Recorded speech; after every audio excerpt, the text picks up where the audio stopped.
ആഗോള അയ്യപ്പ സംഗമത്തെ പ്രബല സാമുദായിക സംഘടനകൾ അനുകൂലിച്ചെങ്കിലും വിവാദങ്ങളും വിമർശനങ്ങളും കടുത്തതോടെ തിരുവിതാംകൂർ ദേവസ്വം ബോർഡ് പ്രതിരോധത്തിലായി. ഏറ്റവും ഒടുവിലായി ആഗോള അയ്യപ്പ സംഗമത്തിനെതിരെ ശക്തമായ വിമർശനവുമായി പന്തളം കൊട്ടാരവും രംഗത്ത് വന്നു.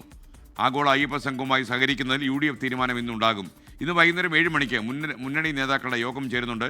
ഉമേഷ് ബാലകൃഷ്ണൻ കൂടുതൽ വിവരങ്ങൾ നൽകാൻ തിരുവനന്തപുരത്ത് നിന്ന് ചേരുകയാണ്. Umesh, good morning. അപ്ഡേറ്റ് ചെയ്യുക.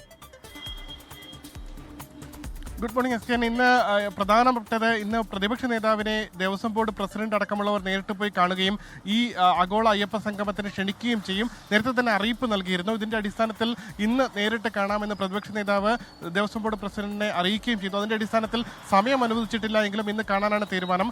ഇന്ന് UDF ഇതുമായി സഹകരിക്കണമോ വേണ്ടയോ എന്നുള്ള കാര്യത്തിൽ വൈകിട്ട് 7 മണിയോടുകൂടി തീരുമാനമുണ്ടാകും. വൈകിട്ട് 7 മണിക്ക് ഓൺലൈനായിട്ട് UDF യോഗം ചേരുന്നുണ്ട്. അതിലാണ് ഇതിലൊരു അന്തിമ തീരുമാനമുണ്ടാവുക. കോൺഗ്രസ് ആദ്യഘട്ടം മുതൽ ഇതിനെ എതിർക്കുന്നുണ്ടെങ്കിലും മുസ്ലിം ലീഗ് അടക്കമുള്ളവ കാര്യമായ എതിർപ്പ് പ്രകടിപ്പിച്ചില്ല. ഇന്നലെ PK കുഞ്ഞാലിക്കുട്ടി അടക്കം മാധ്യമങ്ങളെ കണ്ടപ്പോഴും നല്ല കാര്യമാണെങ്കിൽ എതിർക്കേണ്ട കാര്യമില്ല എന്നുള്ള നിലപാടാണ് PK കുഞ്ഞാലിക്കുട്ടി അടക്കമുള്ളവർ സ്വീകരിച്ചത്. എന്തായാലും വിശദമായി UDF ഈ വിഷയം ചർച്ച ചെയ്യും. അതിനുശേഷമായിരിക്കും അന്തിമ തീരുമാനമെടുക്കുക. അതേസമയം ഒരു ഭാഗത്ത് എതിർപ്പ് തുടരുന്നുണ്ട്. ഇത്തരത്തിൽ 2018 യുവതി പ്രവേശവുമായി ബന്ധപ്പെട്ടുള്ള കേസുകൾ വിവിധ പ്രക്ഷോഭങ്ങളിൽ കേസുകൾ എടുത്തിരുന്നു. ഇതിൽ അക്രമ സംഭവങ്ങളിൽ പെടാത്തവർക്കെതിരെയുള്ള കേസുകളെല്ലാം സർക്കാർ പിൻവലിച്ചിരുന്നെങ്കിലും നേരിട്ട് അക്രമ സംഭവങ്ങളിൽ പെട്ടവർക്കെതിരെയുള്ള കേസുകൾ പിൻവലിച്ചിട്ടില്ല. ആ കേസുകൾ പിൻവലിക്കണമെന്നും ഒപ്പം ആ യുവതി പ്രവേശനവുമായി ബന്ധപ്പെട്ട് ദേവസ്വം ബോർഡ് ഒരു സത്യവാങ്മൂലം സുപ്രീം കോടതിയിൽ നൽകിയിരുന്നു.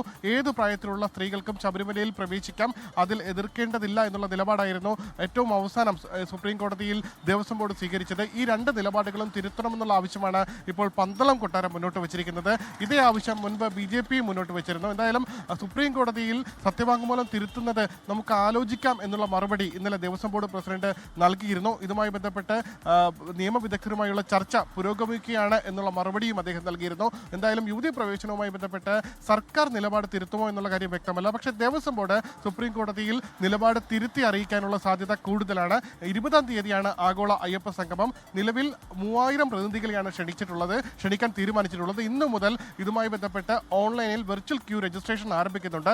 ആദ്യം രജിസ്റ്റർ ചെയ്യുന്ന 3000 പേർ എന്നുള്ളതാണ് ഇതിൽ ഘടകം. ഇതിൽ കേരളത്തിൽ നിന്നുള്ള 300 പേർ, തമിഴ്നാട്ടിൽ നിന്നുള്ള 500 പേർ, കർണാടകയിൽ നിന്നുള്ള 250 പേർ, അങ്ങനെയാണ് ഇതിന് നിശ്ചയിച്ച് നൽകിയിരിക്കുന്നത്. വിദേശത്ത് നിന്നുള്ള 500 പേർക്കും പങ്കെടുക്കാം. ഇതിൽ ആദ്യം രജിസ്റ്റർ ചെയ്യുന്നവർക്ക് മാത്രമായിരിക്കും ഇതിൽ എത്താനുള്ള ഒരു അവസരം ഉണ്ടാവുക.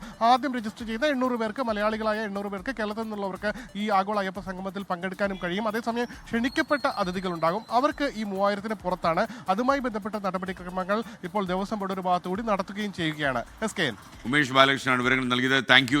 ലോകത്തെവിടെയായാലും ഏത് സമയത്തും 24 വാർത്തകളും ഓഗ്മെന്റഡ് റിയാലിറ്റി പാക്കേജുകളും എക്സ്പ്ലെയിനറുകളും വിശദമായി കാണാൻ ഞങ്ങളുടെ YouTube ചാനൽ നിങ്ങൾക്ക് സബ്സ്ക്രൈബ് ചെയ്യാം.